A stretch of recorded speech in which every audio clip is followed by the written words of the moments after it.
अस्सलामुअलैकुम and welcome back to my channel of fashion row. आज मैं आपके लिए एक और नई वीडियो लेके आई हूँ। इस वीडियो में आपको डिफरेंट पेस्टल कलर्स के फ्रॉक डिज़ाइंस देखने को मिल रहे हैं। ये फ्रॉक्स आप अपने इमीडिएट फैमिली मेम्बर्स की शादी पे कैरी कर सकते हैं।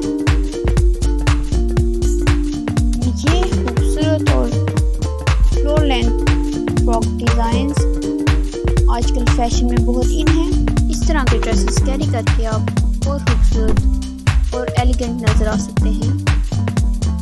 उम्मीद है आपको वीडियोस पसंद आ रही हैं। अगर आपको वीडियोस पसंद आ रही हैं तो मेरी वीडियोस को लाइक करें, अपने फैमिली और फ्रेंड्स के साथ शेयर करें और मेरे चैनल को सब्सक्राइब करें और अपनी राय का इजहार कमेंट बॉक्स में ज़रूर करें।